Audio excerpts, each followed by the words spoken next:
The Romans, one of the greatest population that has ever lived and evolved in the world.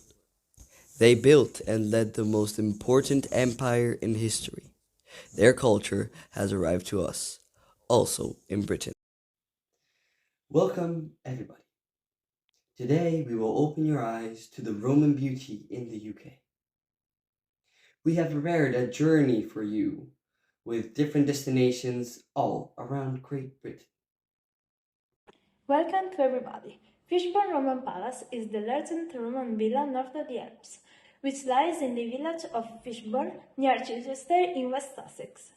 Built in the 1st century AD, approximately 30 years after the Roman conquest of Britain, the palace was built over the remains of Roman military encampment, which was used for supplies during an invasion of Britain.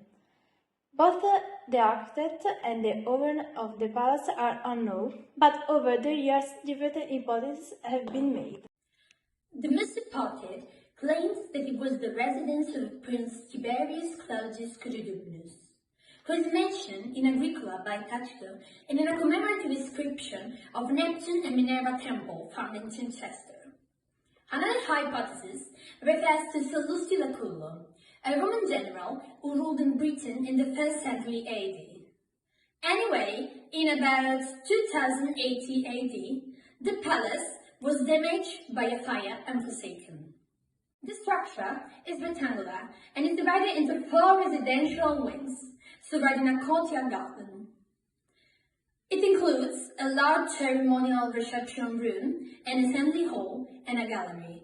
The Fishbourne Palace contains a bathhouse and underfloor center painting and a vast artificial terrace laid out a rectangular garden. The villa is decorated with a mosaics wall painting and some beautiful marble polychrome plants.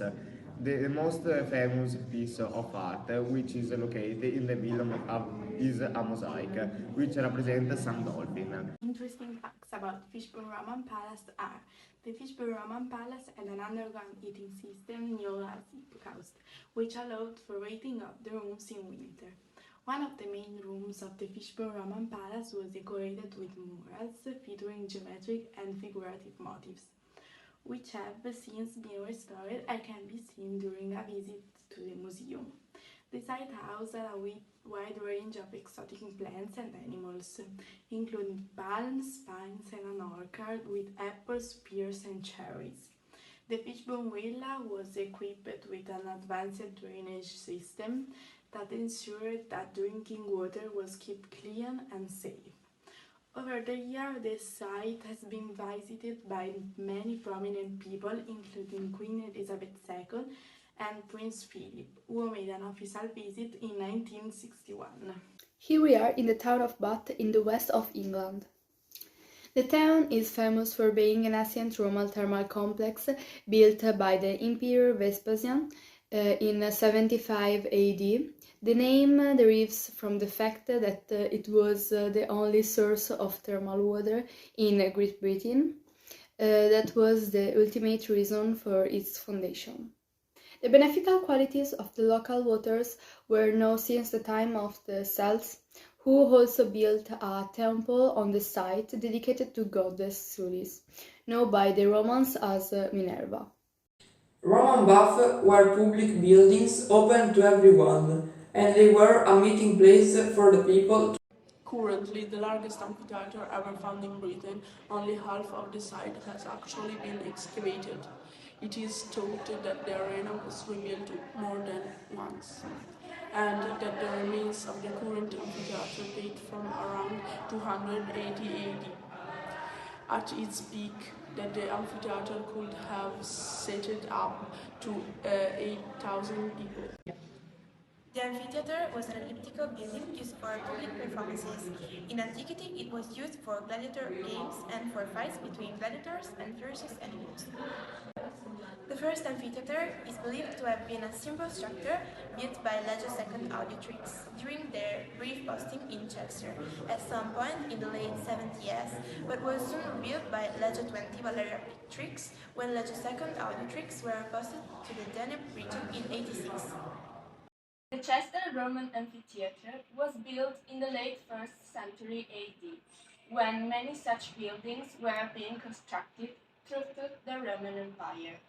It lay just outside the southeast corner of the Roman legionary fortress, and was probably used both for entertainment and for practicing troop maneuvers. And weapon training, only about 2/5 of the oval amphitheater is visible. The rest lies unexcavated behind the brick wall.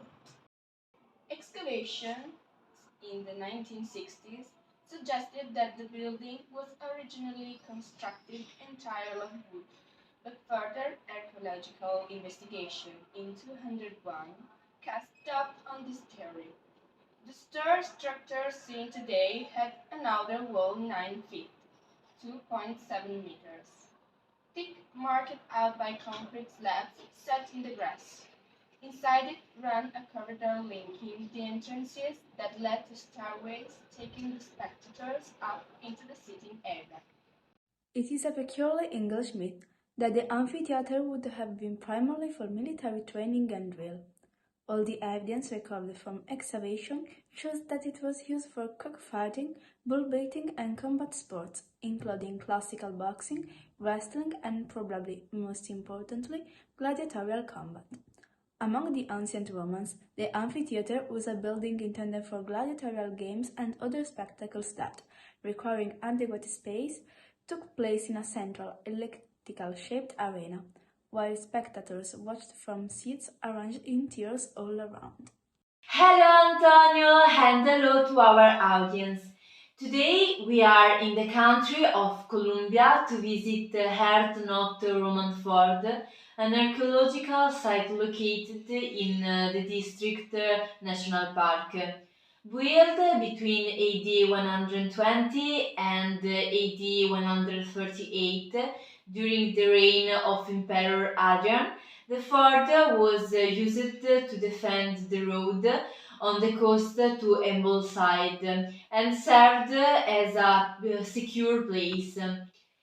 From the fort we can see the summit of Hardknott Pass and the sea. After being abandoned at the end of the 2nd century, the fort, made of the walls, the towers, the bathhouse and the stone building, was discovered only in the late 19th century. The stone bathhouse provided facilities to the soldiers. It consisted of 4 rooms, one containing the furnace and the others with hot, warm and cold baths. There was also a circular room with a furnace which was used as a modern sauna. The remains of 3 stone buildings are situated in the middle of the fort. Opposite to the gate there is the headquarters, which includes courtyard and narrow rooms used as armories. To the left of the headquarters building, there was the commander's residence, a large house with a courtyard that was left unfinished.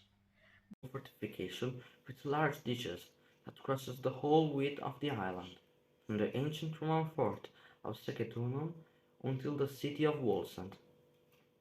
Probably planned before Adrian's visit to Britain in 122, it was the place for large forts where soldiers were garrisoned for a defensive military role, but its gates may have also been customs posts